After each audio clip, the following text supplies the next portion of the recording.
자, 여러분 안녕하십니까. 자, 철학의 항해 88번입니다. 드디어 오늘의 테마입니다. 이성과 신앙입니다. 부제 테러툴리아누스와 안셀무스라는 제목으로 한번 해보겠습니다. 자, 1번. 자, 종교에 대한 어떤 관심이 있죠. 우리 흔히 이런 말 합니다. 왜 사는지 모르겠다. 이런 말들 여러분 하시죠, 한마디로. 자, 그때 그럼 옆에 있다가, 야, 그런 거 묻지 말고 그냥 살아, 한마디로. 자, 이렇게 답변 많이 합니다. 자, 이른바 어떤 삶의 목적이나 삶의 의미에 대해서 여러 가지 질문들을 하게 되어 있습니다. 그러니까 영미의 위대한 철학가였던 비트겐슈타인, 이분은 이런 말을 했습니다. 자, 세상 안에서는 삶의 가치를 찾을 수 없다라고 말했습니다. 다시 말하면 어떤 삶의 가치는 결국 세상 밖에서, 세상을 넘어서서 뭐냐면 비로소 알 수 있다는 것입니다. 자, 우리가 있죠. 세상 또는 세계라는 것은 다시 말하면 어떤 철저히 어떤 합리적인 관점에서 파악됩니다. 그렇죠. 1+1은 2다 이런 거죠. 이처럼 그러나 삶의 목적이나 삶의 의미 그런 것들은 뭐냐면 이런 것으로 이해가 안 됩니다. 저 어떤 초월적인 거, 우리 세상을 세계를 어떤 것이 밖에 있는 또 세계 위에 있는 어떤 존재와의 관계에서 비로소 뭐냐면 이런 것들이 질문이 되고 답변이 됩니다.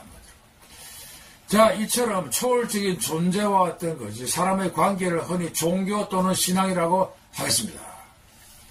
자, 근데 문제는 이런 걸 했죠. 그런 초월적인 이런 종교적인 진리는 실제 어떤 철학이나 또는 과학 밖에 있기 때문에 흔히 뭐냐면 또 사람의 이성의 한계를 넘어선다는 거죠.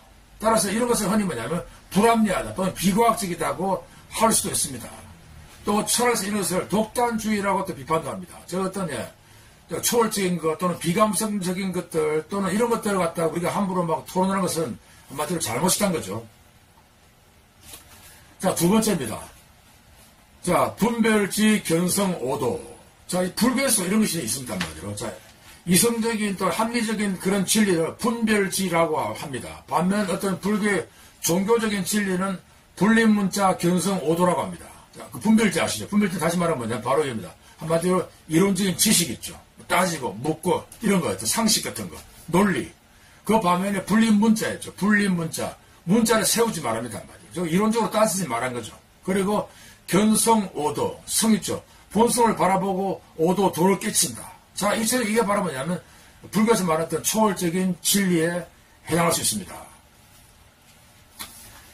자, 세 번째 있죠. 자, 이번에 이성과 신앙에 불을 칩니다. 자, 테마입니다. 불합리하기 때문에 나는 믿는다.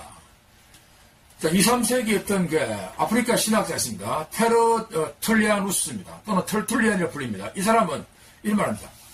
불합리하기 때문에 나는 믿는다. 좀 이상하죠. 불합리하기 때문에 나는 믿는다. 이럽니다. 자, 다시 말하면 종교적 진리 이런 거 있죠. 상식의 관점에서는 한마디로 불합리하다는 거죠. 예를 들어서 이런 일어납니다. 자, 신의 아들이 비천한 육신으로 태어났다. 또는 그 사람이 지금 십자가에 매달리고 또 다 죽었다가 다시 부활했다. 이런 거 있죠. 이런 성경의 진리인데요. 자, 이런 것들은 뭐냐면 이성과 같은 과학 관점에서는 한마디로 불합리하다는 것은 문제예요. 그러나 도리어 와이거죠. 그러나 도리어 불합리하기 때문에 나는 믿을 수밖에 없답니다. 왜냐하면 합리적인 아는 거지 한마디로. 자, 따라서 이 차이 있죠. 암과 어떤 믿음은 좀 다른 거죠, 문제가.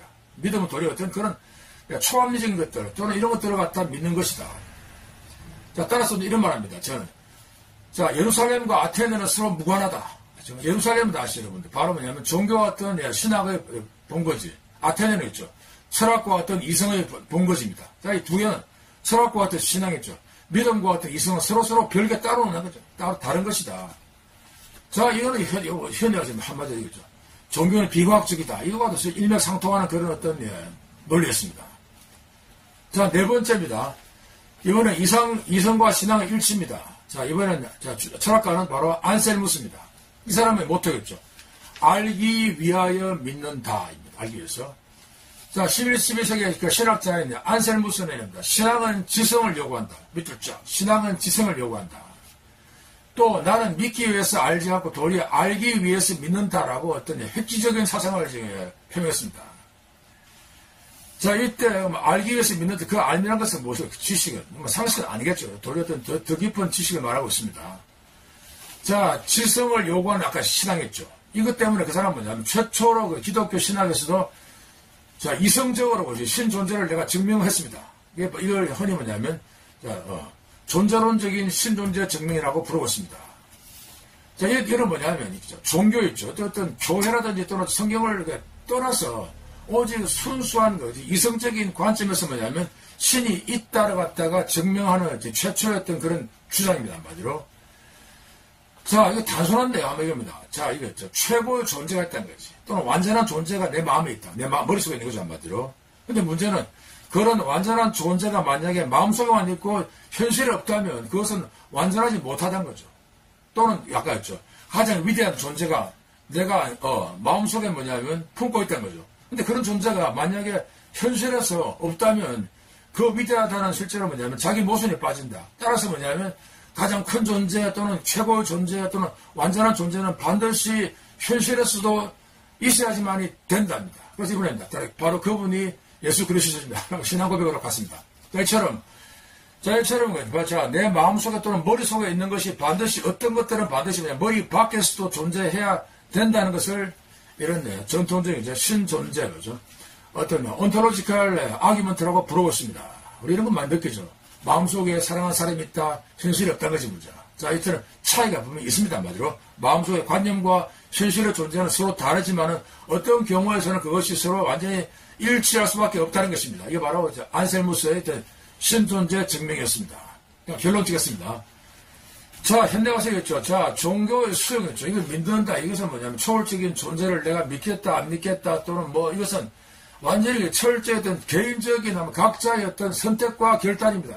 자, 이것은 뭐냐면 과학과 비과의 구분을 초월하는 것이다. 내가, 믿는다 해서 내가 비과학도 아니고 또는 안 믿는다 해가지고 과학도 아닙니다. 이랬던 도리였죠. 이처럼 결국은 스스로 어떤 자유와 선택과 자신의 의지에 달려있다라고 저는 결론을 짓겠습니다. 감사합니다.